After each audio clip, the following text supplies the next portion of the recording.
అందరికీ ముందుగా స్వాగతం సుస్వాగతం. ఈరోజు చైతన్య సేద్యం తెలంగాణ రైతు సంఘం సంయుక్తంగా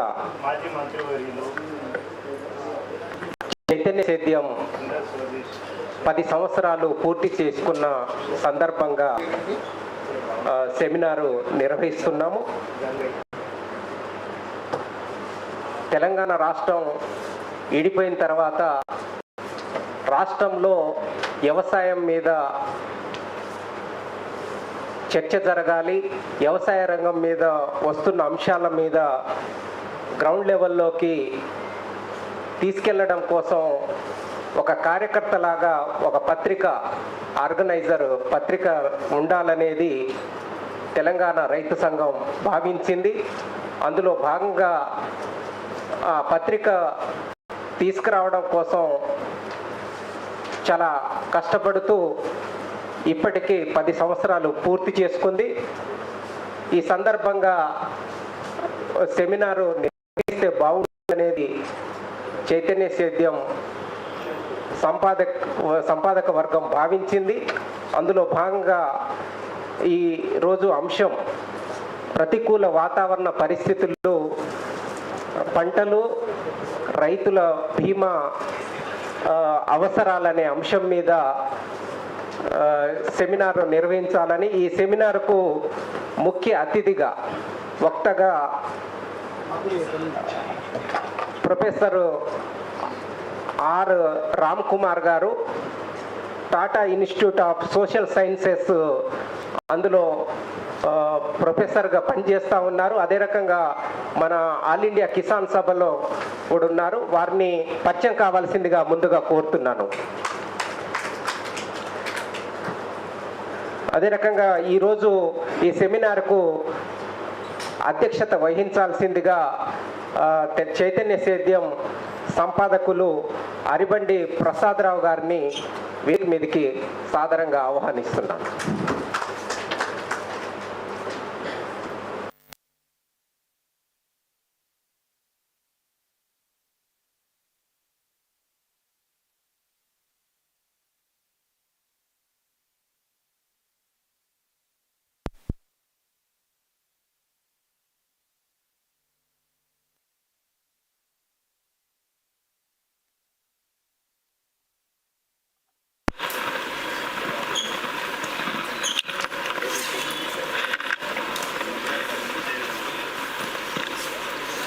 వీరితో పాటు మన సెమినార్లో మాట్లాడడానికి తెలంగాణ రైతు సంఘం రాష్ట్ర అధ్యక్షులు పోతినేని సుదర్శన్ రావు గారిని వేదిక మీదకి రావాల్సిందిగా కోరుతున్నాను. అదే రకంగా తెలంగాణ రైతు సంఘం రాష్ట్ర ప్రధాన కార్యదర్శి టి సాగర్ని ఆహ్వానిస్తున్నాను. అదే రకంగా మాజీ ఎమ్మెల్యే నంద్యాల నరసింహారెడ్డి గారిని వేదిక మీదకి రావాల్సిందిగా కోరుతున్నాను. అదే రకంగా Aribandi foundation board member doctor Amarnath Prasad గారిని వేదిక మీదకి రావాల్సిందిగా కోరుతున్నాను. దాంతోపాటు తెలంగాణ రైతు సంఘం రాష్ట్ర ఉపాధ్యక్షురాలు కందాల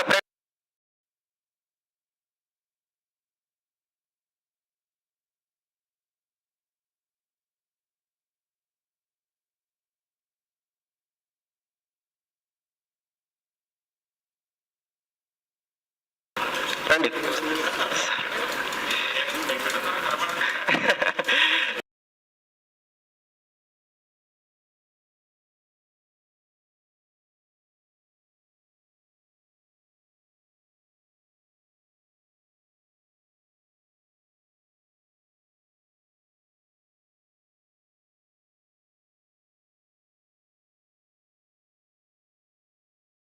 ఆసీనులైన పెద్దలందరి మహిళా రైతుల కన్వీనింగ్ కమిటీ నుంచి వచ్చి హాజరైన మహిళా రైతులందరూ పుష్పాలను అందించాల్సిందిగా కోరుతున్నాను.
హలో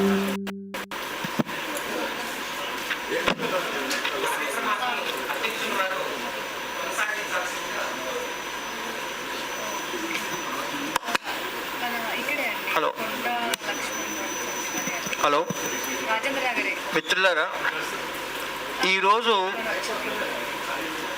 మన తెలంగాణ రైతు ఉద్యమ చరిత్రలో చాలా ముఖ్యమైన రోజు. రైతు సంఘం స్వయంగా నిర్వహిస్తున్నటువంటి చైతన్య స్వేచ్ఛ మ్యాగజైన్ ఎన్నో కష్ట నష్టాలకు ఎదుర్కొంటూ 10 సంవత్సరాలు పూర్తి చేసింది.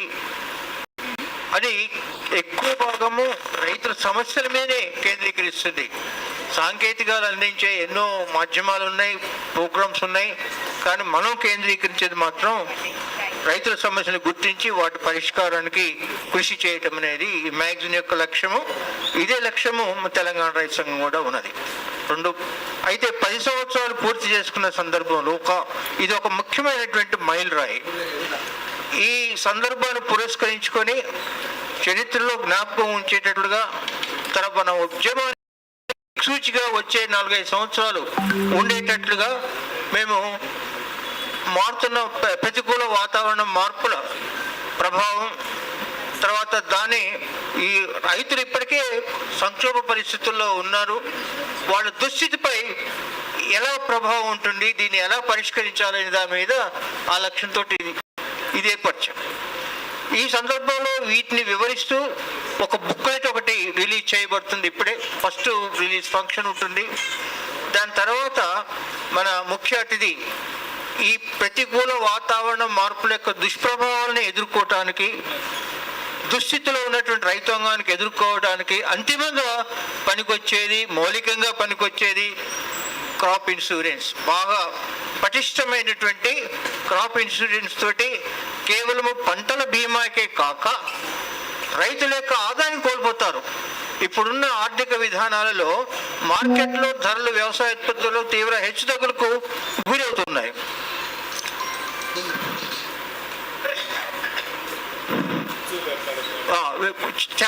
చాలా తీవ్ర హెచ్చుతగ్గులకు గురవుతున్నాయి. కాబట్టి ఇన్సూరెన్స్ ఏదైతే ఉందో అవసరాలు మారిపోయినాయి. గతంలో ఉండవు, కేవలం పంటల నష్టాలకే మేము క్యాటర్ చేస్తామంటే సరిపోవు. అది అసలు రైతుల యొక్క ఆదాయాన్ని, రైతుల యొక్క జీవనాల్ని ఎలా రక్షించాలనేది నేడు అందరి ముందు ఉన్నటువంటి ఛాలెంజ్. అయితే ఈ సందర్భంలో ఈరోజు మన ముఖ్య అతిథి రామ్ కుమార్ ఏదైతుందో ఇన్సూరెన్స్ కంపెనీల మీద చాలా ప్రత్యేక చేసినారు. తర్వాత అనుభవాలు కూడా బాగా ఉన్నాయి, అధ్యయనం ద్వారా ఆ అనుభవాలు గ్రహించారు. అది మన ఈ సందర్భంలో ఫోకస్ చేస్తూ ఇటువంటి ఇన్సూరెన్స్ మన దేశంలో ప్రారంభం కావడానికి ఒక నాంది ప్రస్తావనగా మేము ఈ సెమినారు టాపిక్ను ఎంచుకున్నాము. ఇది ఎంత ఫోకస్ అంటే నేనే రాసింది ఈ బుక్లెట్ని. ఈ ప్రింట్కి పోయే మునుపు ఒక 20 కాపీలు చేసి చాలా నిష్ణాతులకు పంపించాం. సైంటిస్టులు, తర్వాత ప్రజా జీవితంలో ఉన్నటువంటి నాయకులు, వాళ్ళకి పంపించాం. వాళ్ళంతా కూడా దీన్ని చాలా బాగా ఆదరించారు. తర్వాత చాలా టైమ్లీ అని చెప్పారు. అందువలన ఈరోజు మనం ఈ కార్యక్రమాన్ని చేసుకుంటున్నాము రెండింటిని. అయితే టైము కొన్ని అనివార్య కార్యాల వల్ల, అంటే మనకు రావాల్సిన నాయకులంతా జిల్లా నుంచి రావాలి, బస్సుల మీద రావాలి, పబ్లిక్ ట్రాన్స్పోర్ట్, అది పెద్ద ప్రాబ్లము. అందుకని స్టార్ట్ చేస్తున్నాము. అయినా కూడా దయతోటి మీరు అర్థం చేసుకొని ఈ ప్రోగ్రాము వేగవంతంగా కంప్లీట్ చేయడానికి సహకరించాలని విజ్ఞప్తి చెప్తూ ఈ ప్రోగ్రాము జ్యోతి ప్రజ్వలన దాంతో మొదలవుతుంది. మన చీఫ్ గెస్ట్ తర్వాత వడ్డే గారు డయాస్ మీద ఉండే వాళ్ళంతా కూడా ఈ జ్యోతి ప్రజ్వలనలో పాల్గొని మన కార్యక్రమాన్ని ప్రారంభించమని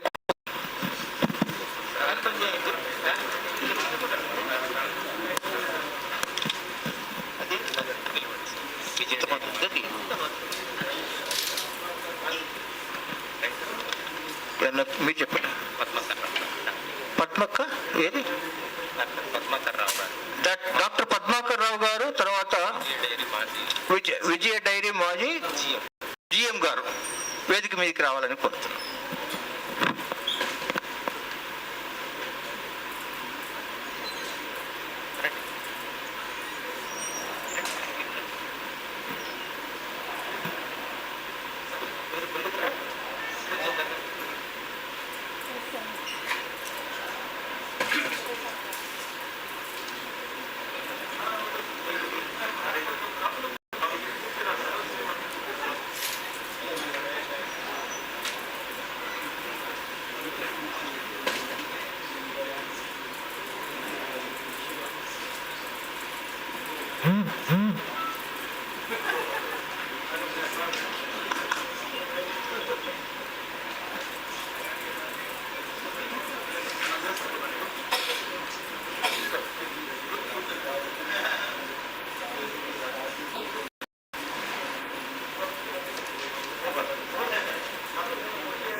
మిత్రులారా, మనం విజ్ఞాన జ్యోతిని వెలిగించుకున్నాము.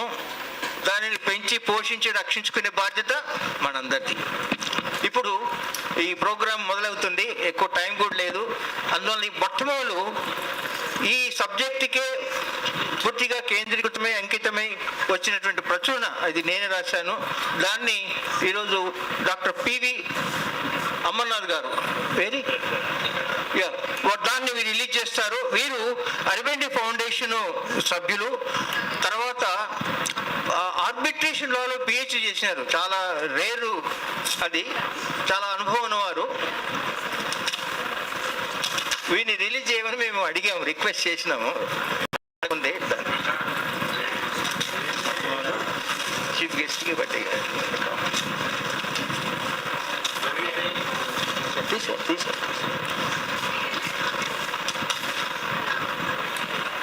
It's okay.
మిత్రులారా,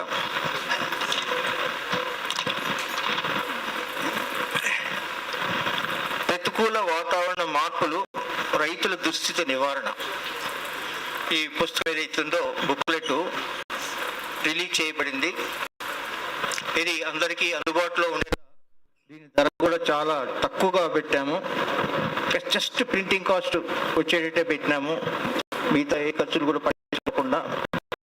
ఇది చాలా ముఖ్యమైనది, ఎందుకంటే ఇప్పుడు ప్రతికూల వాతావరణ మార్పులు అనేది ప్రతి పంటకి ప్రతి సంవత్సరము 2-3 సార్లు వస్తుంది, ఒకటేసారి కాదు. తర్వాత మనం రైతు సంఘాలుగా మనం ఏం డిమాండ్ చేస్తున్నాము, మాకు నష్టపరిహారాలు ఇవ్వండి అని ప్రతిసారి చెప్తున్నాం. కానీ దీనికి శాశ్వతమైనటువంటి పరిష్కారం ఏంటని మనం ఆలోచించట్లేదు.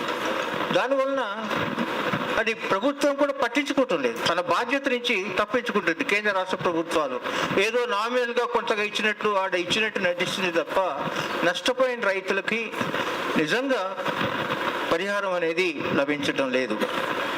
అయితే దీనికి పరిహారం లభించాలంటే ఒకటి ఏంటంటే, ఖచ్చితంగా మనకి విశ్వసించదగ్గగల ఇన్సూరెన్స్ ఏది ఇటు పంట నష్టానికి కావాలి, రైతుల యొక్క ఆదాయ నష్టానికి కావాలి, రెండింటికి కావాలి. ఈ రెండింటిని దృష్టిలో పెట్టుకొని ఇప్పుడు రైతు సంఘాలు గవర్నమెంట్ ఏంటి అడగంగానే వెంటనే చేస్తుందా ఏంటి? చేసే అలవాటు మన రాజకీయాల్లోకి లేదు, మన దేశం రాజకీయాలకి. అది కొంత ప్రజాందోళన తర్వాత ప్రజల నుంచి కూడా ఎంతో ఒత్తిడి వస్తే తప్ప పాలకులు వినే స్థితి నేడు లేదు. కాబట్టి రైతు సంఘాలు ఏం చేయాలి ఈ సందర్భంలో అని ప్రత్యేకంగా కొన్ని అంశాలు మేము ఐడెంటిఫై చేసినాము. ఆ వివరాలన్నీ ఈ పుస్తకంలో రాయబడ్డాయి.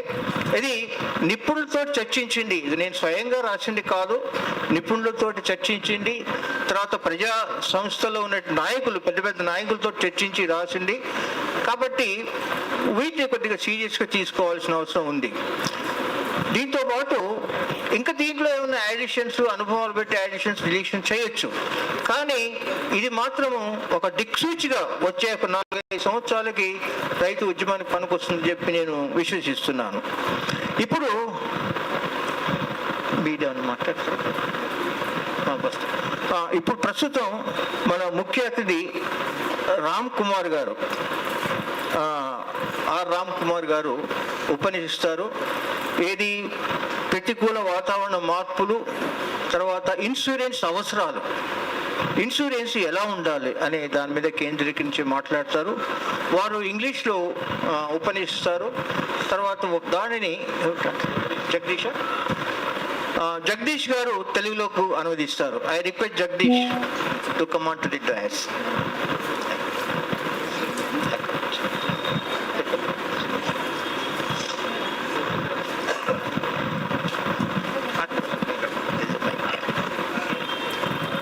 Jagdish,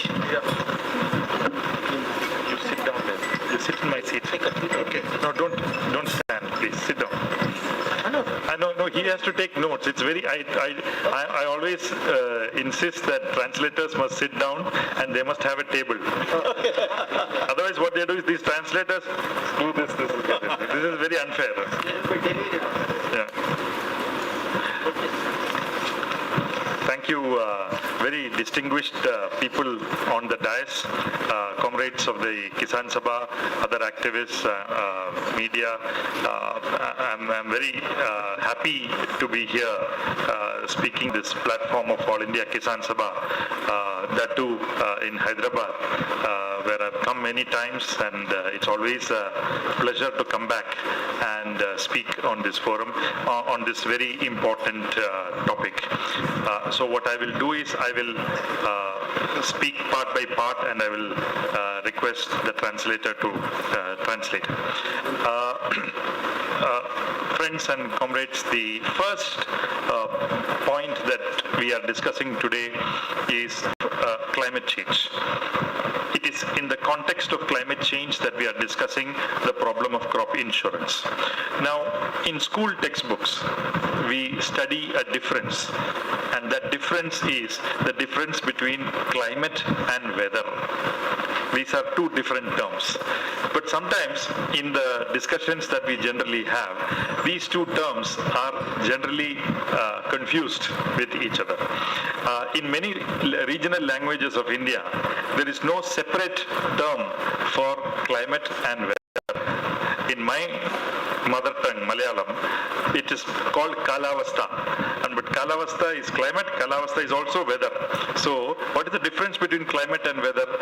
The difference is climate is something that you observe for at least a longer period of 30 years, right? But weather is more temporary in nature, right? That today's weather, you don't say today's climate, today's weather, but the climate these days in this decade, the climate was like this. You speak like that. The difference is, I say this difference is important because when we start discussing climate change, we should very clearly understand what is because of climate change, what is the outcome of climate change, and what is not the outcome of climate change. Sometimes a small irregularity happens in the surroundings among us, and we suddenly say, oh, this is because of climate change. Well, there is no evidence to say that it is because of climate change. So we must first note that some things are climate change, some things are not climate change, and we must scientifically understand what is what. You may.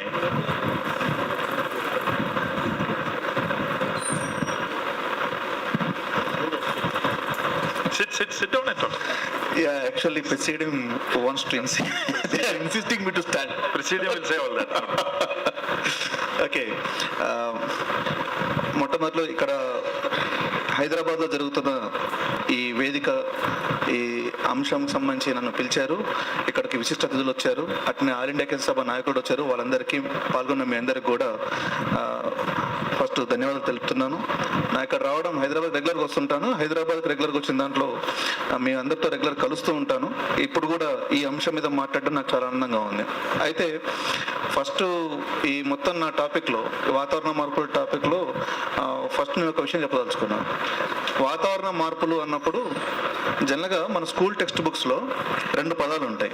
ఒకటి climate అని, 2 weather అని. ఇంగ్లీష్లో మాత్రమే 2 వేర్వేరు పదాలు ఉన్నాయి. కానీ తెలుగులోకి వచ్చేసరికి ఇప్పుడు అంటే అనేక ప్రాంతీయ భాషల్లో కూడా ఒకటే పదం ఉంటుంది, అది వాతావరణం అనే అర్థంలో వచ్చేదే ఉంటుంది, ఇంకో పదం లేదు దానికి. కానీ ఇంగ్లీష్లోనేమో ఖచ్చితంగా వేరేగా ఉంది. అట్నే సార్ మాతృభాష మలయాళం, మలయాళంలో కూడా కాలావస్థ అని ఒక పదం ఉంటుంది. ఆ పదం రెండిటికి ఒకటే, క్లైమేట్కైనా సరే వెదర్కైనా సరే రెండిటికి ఒకటే పదం ఉంది, ఒకటే అర్థం వచ్చే పదం ఉంది. మన తెలుగులో కూడా వాతావరణం అని ఉంది. వాస్తవానికి క్లైమేట్కి తర్వాత వెదర్కి మధ్య తేడా ఏంటంటే ఒక 30 ఏండ్లు లేక కొన్ని దశాబ్దాల మొత్తం సగటును తీసుకున్నప్పుడు అది క్లైమేట్ అని అనాలి. అట్నే వెదర్ అనేదేమో చాలా టెంపరీ. ఈ రోజు వెదర్ ఎట్లుంది అంటే ఈ రోజు గురించి మాట్లాడినప్పుడే వెదర్ అనేది అక్కడ వాడతాం. క్లైమేట్ అనేదేమో ఒక దశాబ్ద పీరియడ్ కోసం దాన్ని వాడతాం. కాబట్టి ఈ రెండిటి మధ్యలో తేడా మనకి అర్థం కావాల్సి ఉంది. ఎందుకంటే ఒక్కోసారి ఈ వాతావరణ మార్పుల్లో ముఖ్యంగా క్లైమేట్తో కానీ వెదర్తో కానీ వచ్చే మార్పుల్లో చిన్న చిన్న ఏమైనా ఉండొచ్చు, చిన్న చిన్న ఇర్రెగ్యులారిటీస్ ఏమైనా జరిగినాయి అనుకో, అంటే ప్రతికూల పరిస్థితులు ఏమైనా జరిగినాయి అనుకో వాతావరణ మార్పులు అంటాం. అది ఏ వాతావరణం, టెంపరీగా జరిగిందా లేకపోతే ఒక దశాబ్ద కాలంలో వచ్చిన మార్పులకు సంబంధించా అనేది మనం ఆ తేడా చూడలేకపోతున్నాం. కాబట్టి అట్లాంటివి చూడాలన్నా సరే ఈ తేడాను మనం సరిగా అర్థం చేసుకోవాల్సిన అవసరం ఉంది. So all unprecedented changes or all sudden changes in the ecosystem around us is not because of climate change. That is, we have to understand that first. Now, the second point is, that does not mean, however, that climate change is not real. Climate change is real. Climate change is actually happening, but we are still trying to understand how exactly it is manifesting itself. That leads us to the question, which is a very political question, as to who is responsible for this climate change. That politics cannot be excluded from this discussion. Now, it is very clear that if you consider the last 150 years or 200 years, a very large majority of carbon emissions into the atmosphere has been done by the developed Western capitalist countries. It is they who have emitted the majority of carbon into the atmosphere because they have had higher levels of industrialization, higher levels of consumerism, higher levels of production system in the productive sectors and so on, which has led to this phenomenon. And if you look at the last 150 to 200 years, 1850 to 2020, something of that sort, you will see that the cumulative, the total emissions, how much has, for example, a region like South Asia contributed to carbon emissions? South Asia means India, Pakistan, Sri Lanka, Bangladesh, Nepal, Bhutan, Afghanistan, the SAARC countries as we call it. If you consider all these countries together, in these last 150 to 170 years, they have contributed only 4% to the cumulative total carbon emissions that everybody has done. And we are not, and this region is not a small region. It has a very large population. And even though the population is very large, these countries have contributed just about 4% to the total carbon emissions. So on the one side, you have developed capitalist countries emitting most of the carbon, and the countries of South Asia and the developed world, Asia, Africa, Latin America, and so on, have contributed only a relatively small amount of carbon emissions, even though the population living in these countries, the second set of countries, is very large. So that is the first point we need to understand. Climate change is not caused by us. Us means us in the global south.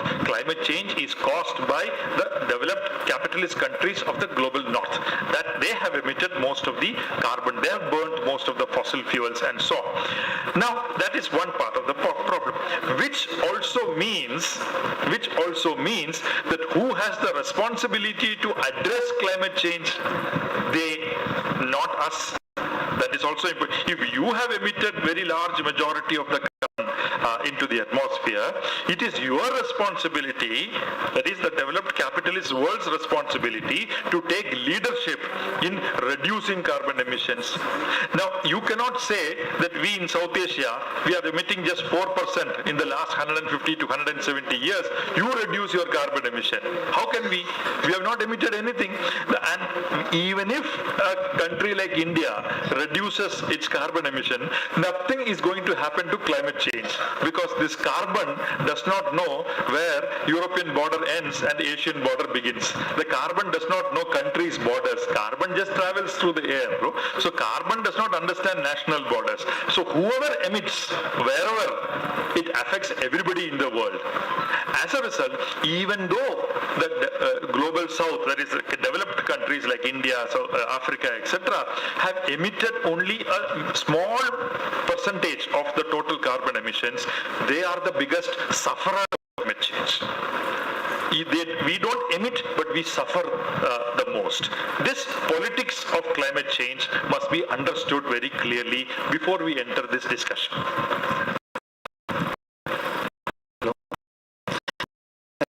సంబంధించిన అంశాలని మనం చూసేటప్పుడు ముఖ్యంగా ఇది కేవలం అందులో వచ్చే ప్రతి మార్పుని కూడా మనం దీర్ఘకాలిక వాతావరణ మార్పులు అందాం. కొంచెం తెలుగులో మనకు అర్థం కావడం కోసం క్లైమేట్ అన్నప్పుడల్లా దీర్ఘకాలిక వాతావరణ మార్పులు అందాం.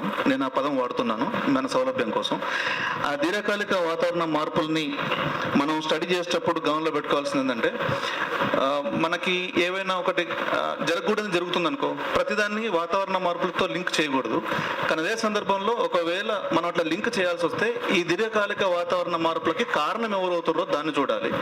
దాన్ని రాజకీయాలతో సంబంధం లేకుండా దాన్ని స్టడీ చేయలేము, దాని మీద ఒక భాష్యం చెప్పలేము.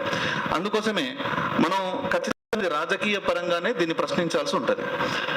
ముఖ్యంగా 100-150 ఏళ్ళుగా, అంటే ఇప్పటిదాకా మొత్తం ప్రపంచం అంతా కూడా ఈ 100-150 ఏళ్ళుగా అభివృద్ధి చెందిన దేశాలు, సామ్రాజ్య దేశాలు, పారిశ్రామికంగా బాగా అభివృద్ధి చెంది గుత్తాధిపత్యం వహిస్తున్న దేశాలు ఏవైతే ఉన్నాయో అవి వాతావరణంలోకి కార్బన్ ఉద్గారాలు, అంటే కార్బన్ డైఆక్సైడ్, కార్బన్ సంబంధించిన ఎమిషన్స్ అన్ని కూడా వదులుతూ ఉన్నాయి.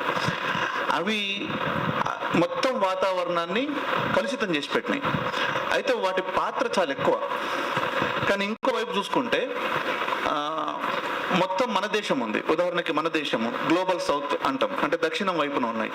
మన భారతదేశం కానీ, పాకిస్తాన్ కానీ, బంగ్లాదేశ్ కానీ, భూటాన్ కానీ, శ్రీలంక కానీ, ఇక్కడ సార్క్ దేశాలు అంటాం. జనాభా పరంగా ఇవి చాలా ఎక్కువ దేశాలే.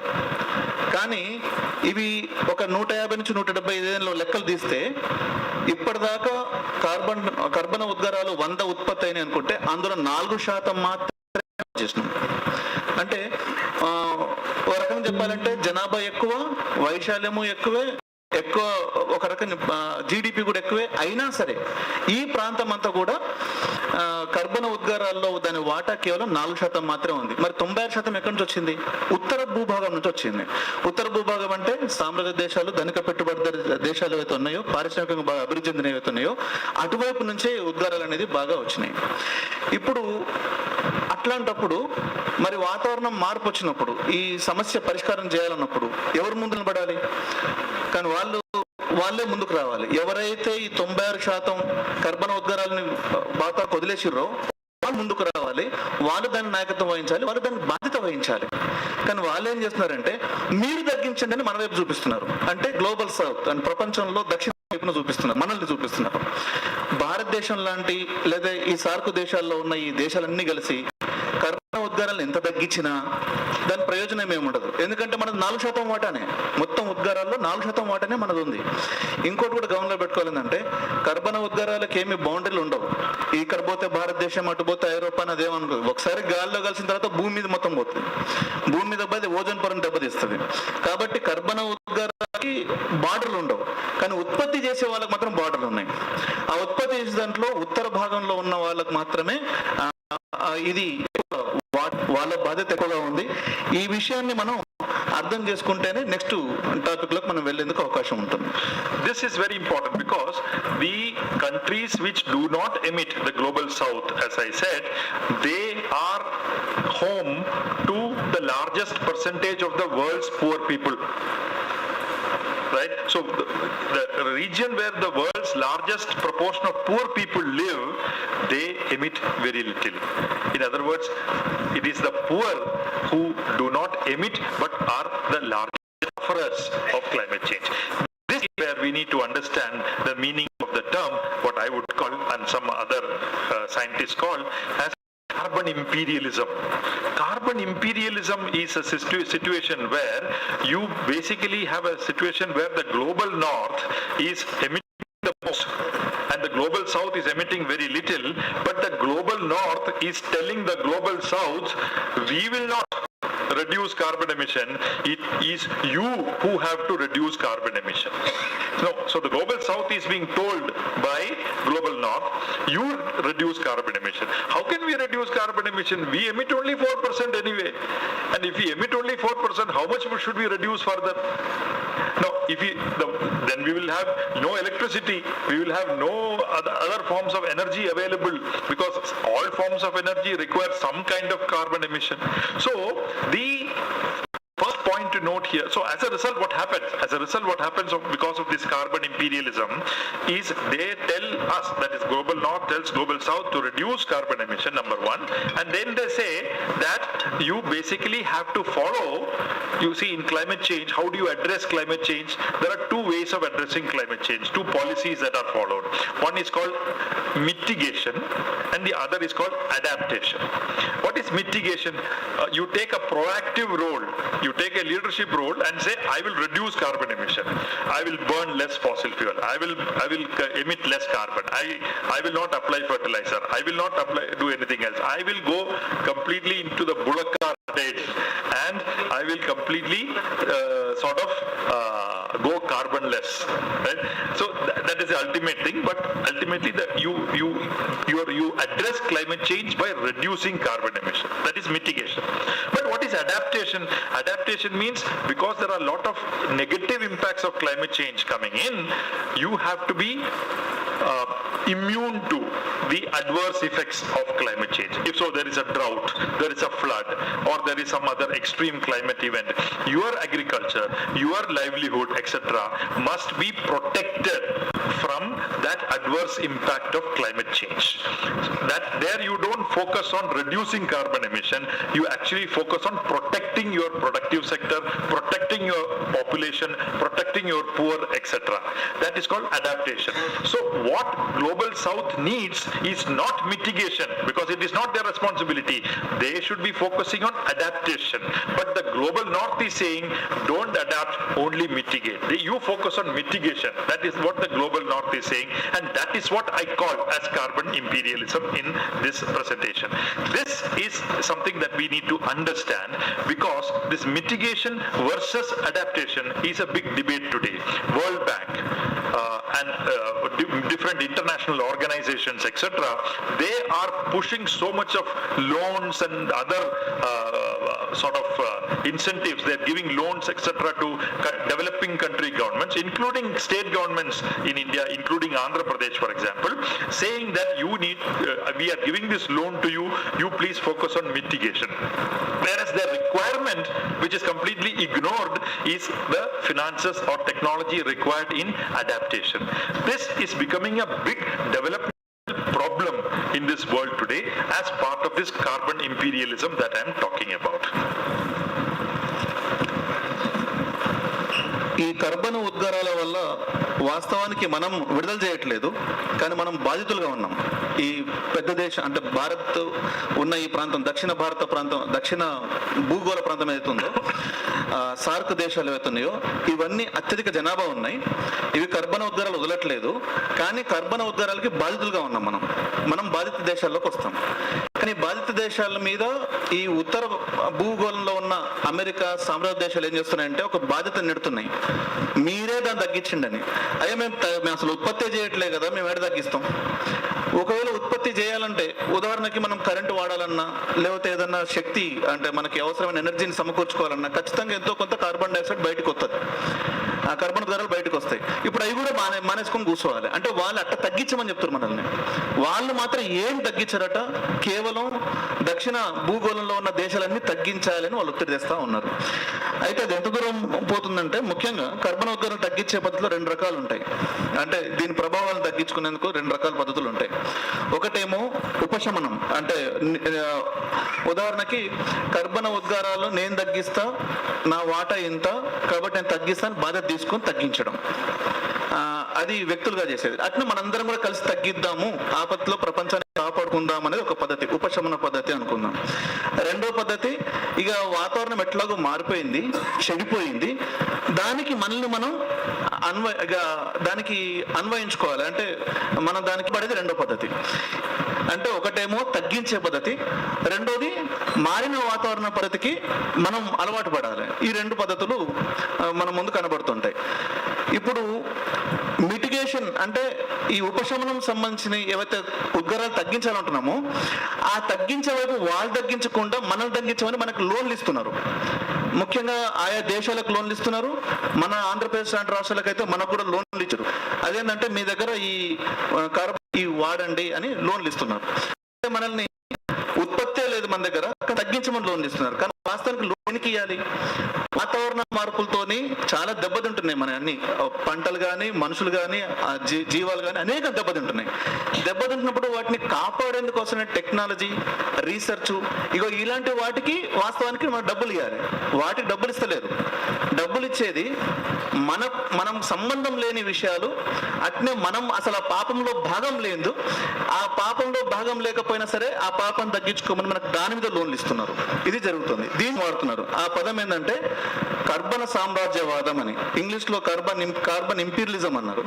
కర్బన సామ్రాజ్యవాదం అనే పదం వాడుతారు. అంటే నేను చెప్తా, నువ్వు చెయ్యి, నువ్వేం చేయాలో కూడా నేనే చెప్తా, నీకేం కావాలో కాదు, నేను ఏం పని చేయాలో కూడా నేనే చెప్తా, నువ్వు కొత్తగా మాట్లాడిన వీలైన పద్ధతుల్లో ఆ అజమాయిషీ ఆధిపత్యం అనేది ఈ కర్బన సామ్రాజ్యవాదంలో ఉత్తర దక్షిణ భూగోళ దేశాల మీద ఒత్తిడి తీసుకొస్తా ఉన్నాయి. So this is the difference between mitigation and adaptation, and this is where we bring in crop insurance. What is crop insurance? Crop insurance is a very important adaptation measure to climate change, because it is not a mitigation measure, it is an adaptation, because you try to protect yourself against the adverse impacts of climate change through crop insurance. There are many means to do that, but crop is one important means. But before I enter crop insurance, prior to crop insurance, we should